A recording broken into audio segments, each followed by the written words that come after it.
My name is Patrick Leach, and I'm in the Yorkshire Dales. The Yorkshire Dales is a collection of river valleys and hills, rising from the Vale of York westwards to the hilltops of the Pennines. The majority of the area falls within the Yorkshire Dales National Park, most of which is in North Yorkshire, although a small part lies within Cumbria. Most of the dales in the Yorkshire Dales are named after their river or stream.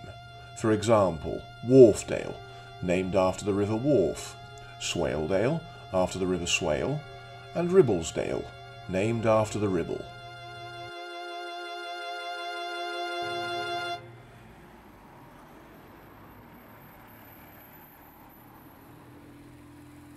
I'm spending a week in the Yorkshire Dales, and so my journey begins here in the market town of Settle.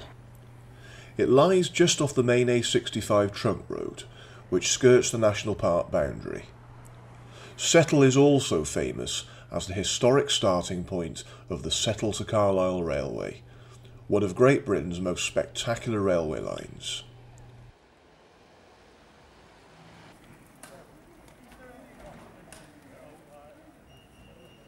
Settle's market is held weekly on Tuesdays in the town centre. The square is surrounded by local businesses, most of which are family owned, with some offering items for sale unique to the Settle area.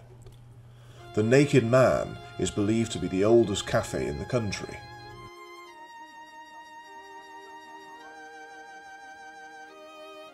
The annual Settle Storytelling Festival takes place in October each year.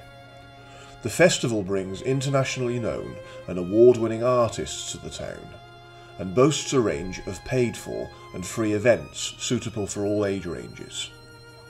The festival attracts visitors from around the world, and audiences have more than doubled in size since the first festival in 2010. The Storytelling Festival is produced by Settle Stories, an arts and heritage charity based in the town hall.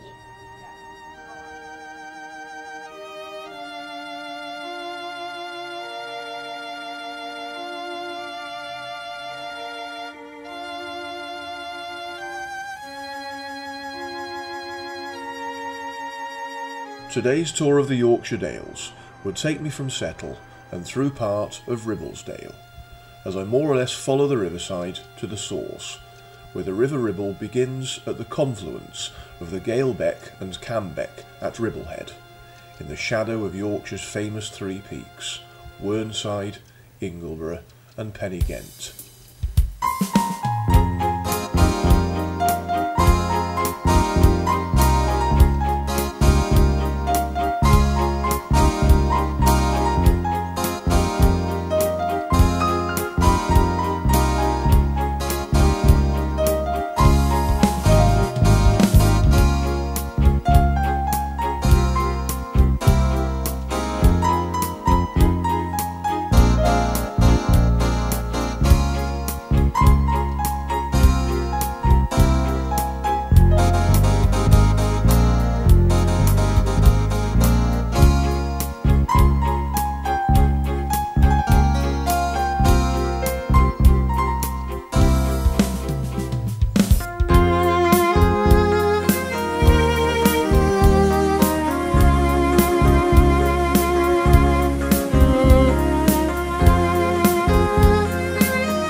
Horton-in-Ribblesdale is a small village at the western side of Pen-y-Ghent, which is a traditional starting and finishing point for climbing the three peaks.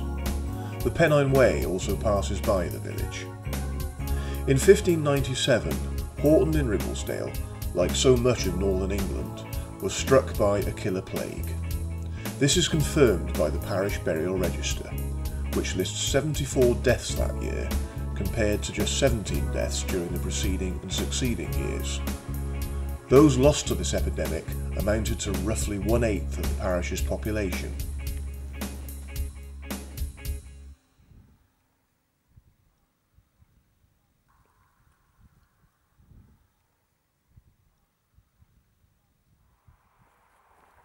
As I walked on into the afternoon, I was nearing the head of Ribblesdale. My excitement rose at this point, as I knew I was about to encounter something truly amazing. Now that is what I call impressive.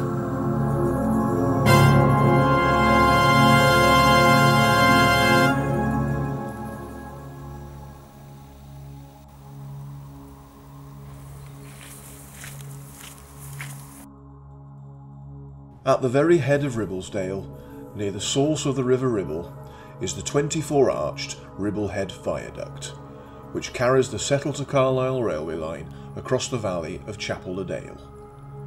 The viaduct is 400 metres long and 32 metres above the valley floor at its highest point.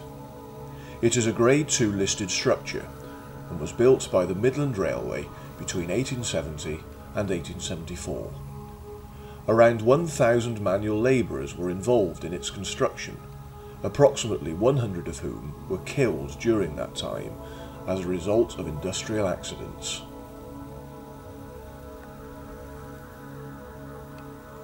Well, I think you'll agree that is pretty impressive, isn't it?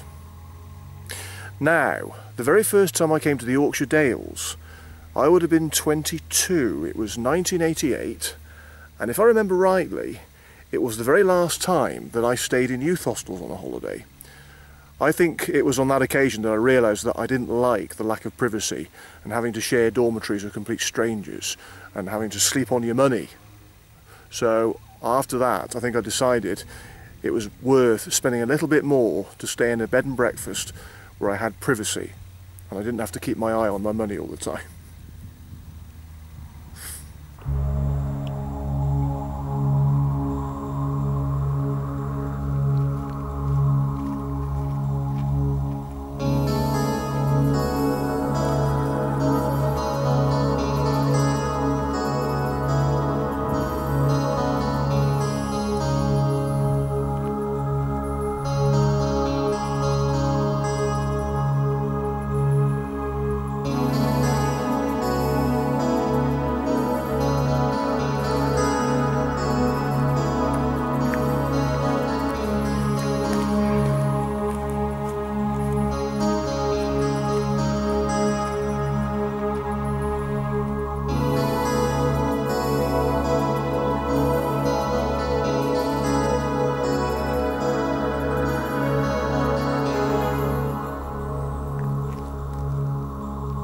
In all fairness, when I was in my late teens and early 20s, youth hostels were great. They were brilliant for me discovering the world, because that was the time when I started to go out and do my own holidays on my own.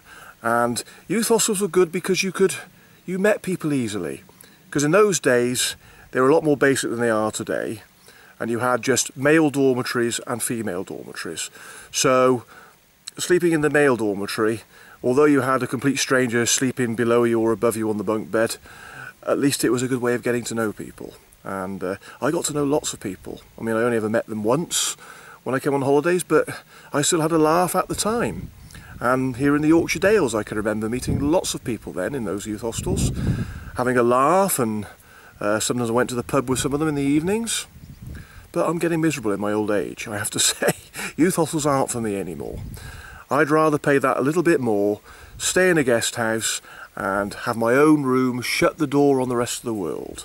But then, when I've had a bit of time to myself, I'll go out and have something to eat, and then have a few beers in a local pub somewhere, and that's what I'm hoping to do tonight when I'm here in the Dales.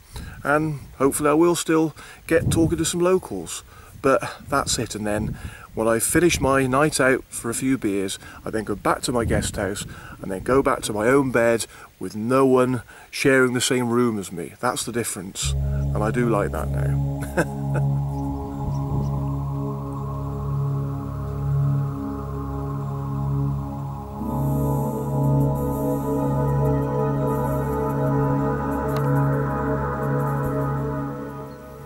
Well, I've actually crossed the county boundary into Cumbria. Dentdale is in Cumbria. Now, I'm still in the Yorkshire Dales National Park, and the National Park is contained mainly within North Yorkshire, apart from this one tiny little bit behind me, which is in Cumbria.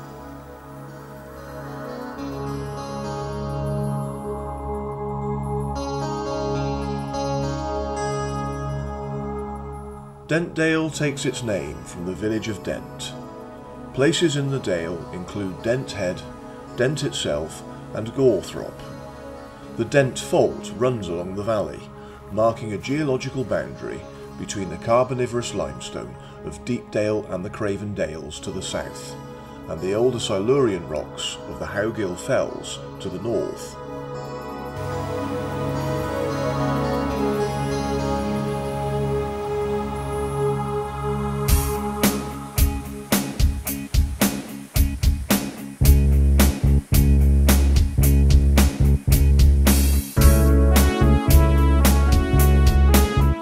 I was only visiting a small part of Dentdale before finishing my first day in the Yorkshire Dales.